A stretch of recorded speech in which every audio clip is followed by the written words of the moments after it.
Idi Amin Dada, a name synonymous with tyranny, dominated Uganda for much of the 1970s.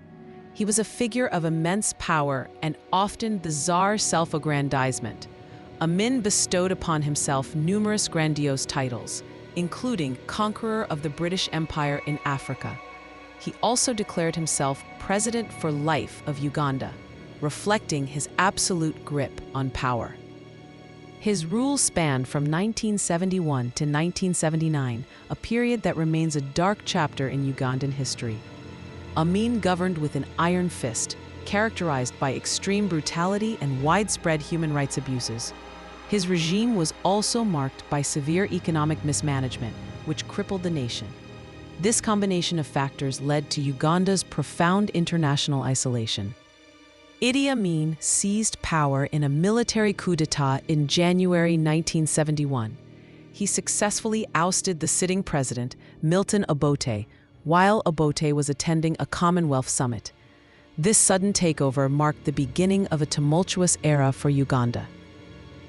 Initially, Amin's ascension was met with some popular support and even relief. Many Ugandans were weary of Obote's increasingly authoritarian tendencies.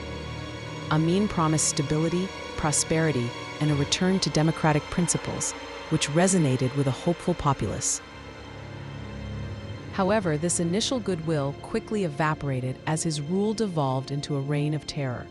Amin swiftly purged the military of officers loyal to Obote, replacing them with his own trusted loyalists. He also began to favor his own ethnic group, the Kakwa, in key positions. These actions set the stage for widespread human rights abuses and a systematic dismantling of the state. The human cost of Amin's regime was staggering, with estimates suggesting up to 300,000 deaths. His government systematically targeted political opponents, intellectuals, and anyone perceived as a threat to his authority. Methods of repression included widespread torture, arbitrary arrests, and extrajudicial killings. A key instrument of this repression was the infamous State Research Bureau. This secret police force became synonymous with fear and state-sponsored violence. Its agents operated with impunity, instilling terror throughout the country. Amin's economic policies proved equally disastrous, most notably the expulsion of the Asian community in 1972. Asians had controlled a significant portion of Uganda's economy, dominating commerce and industry. Amin justified this move as giving the economy back to indigenous Ugandans. However, the expulsion led directly to economic collapse. Skilled workers, entrepreneurs, and vital capital were suddenly removed from the country. Businesses and essential infrastructure were left in disrepair, plunging Uganda into severe economic decline. Amin's personal conduct became increasingly erratic and unpredictable over time. He exhibited growing paranoia, often making impulsive decisions that further destabilized the country. His behavior alienated both domestic and international observers. He cultivated a powerful cult of personality, surrounding himself with sycophants who reinforced his outlandish claims. This isolation from reality contributed to his increasingly detached and dangerous decision-making. Amin's unpredictable foreign policy further exacerbated Uganda's isolation. He forged alliances with controversial figures, such as Libya's Muammar Gaddafi. His regime also provided support for Palestinian militants, drawing international condemnation. These actions solidified Uganda's pariah status on the global stage. The country became increasingly isolated, with many nations severing diplomatic ties.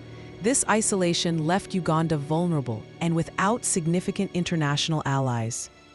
The beginning of Amin's end came in October 1978, when his forces invaded neighboring Tanzania. Amin claimed a portion of Tanzanian territory, escalating an already tense relationship between the two nations. This act of aggression provided Tanzania with a clear justification for military intervention. Tanzania launched a powerful counteroffensive determined to repel the invasion and remove Amin from power. The Tanzanian People's Defense Force was supported by various Ugandan exile groups, including the newly formed Ugandan National Liberation Front. These combined forces steadily pushed Amin's army back.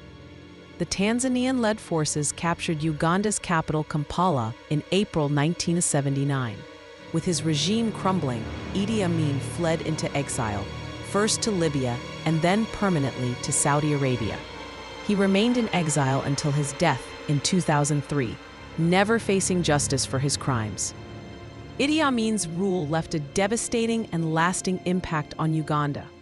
The country was economically ruined, its infrastructure shattered, and its social fabric deeply fractured. The violence and repression of his regime left deep scars on the nation's psyche. Uganda struggled for many years to recover from the trauma and destruction wrought by Amin's dictatorship. The process of rebuilding institutions, restoring the economy, and healing societal divisions was long and arduous. The country faced immense challenges in the decades that followed. The story of Idi Amin serves as a stark historical lesson.